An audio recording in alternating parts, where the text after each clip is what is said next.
سلام دوستای مهربونم. امروز میخوایم با این مدیتیشن به خدا و جهان هستی اعتماد کنیم.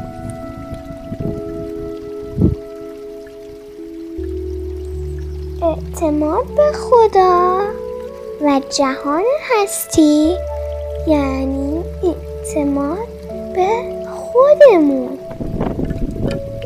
قبل از شروع خوشحال میشم که اگه از این مدیتیشن خوشت اومد کانالم رو سابسکرایب کنیم و منو به دوستای خوبت معرفی کنیم و با لایک و کامنت به هم انرژی بدیم.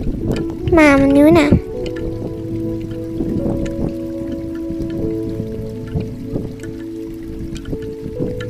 حالا یه جای آروم و راحت بشین، صاف و بدون خم شدن. حالا چشماتو ببند تا شروع کنیم. دم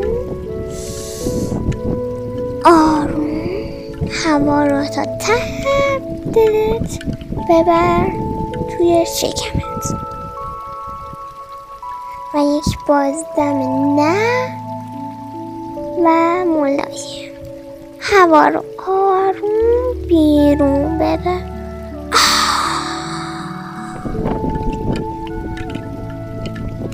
دوباره دم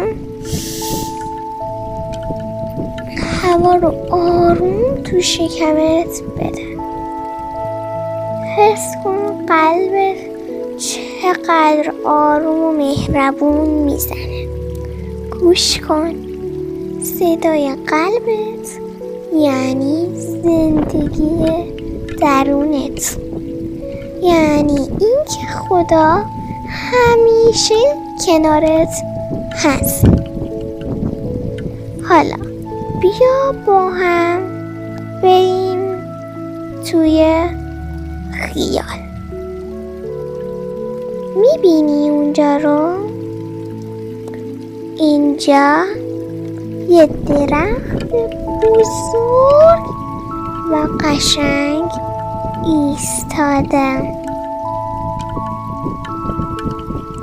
برگهاش سبز و تازه هستن.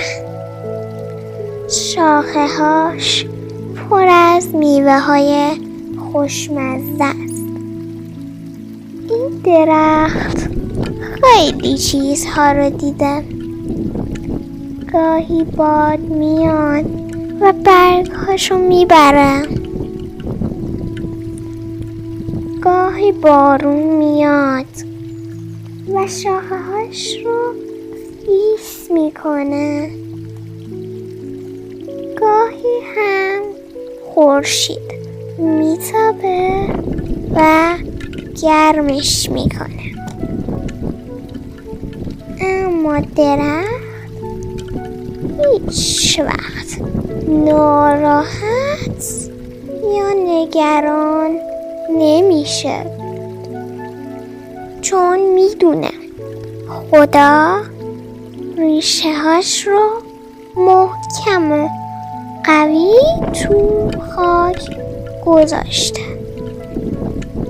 میدونه حتی وقتی برگاش بریزن دوباره سبز میشه.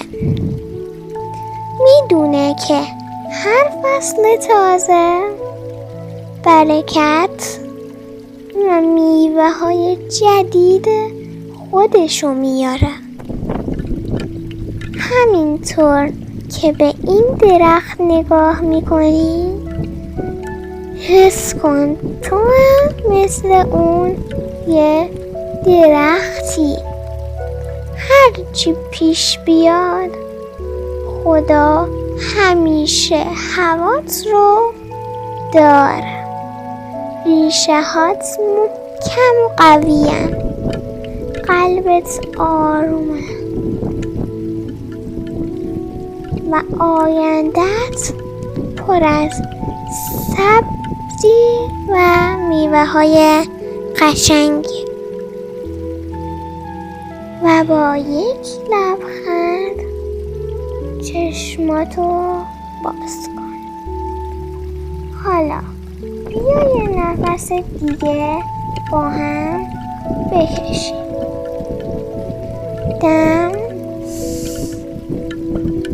آروم هوا رو تو دلت بده و آروم بیرون بده.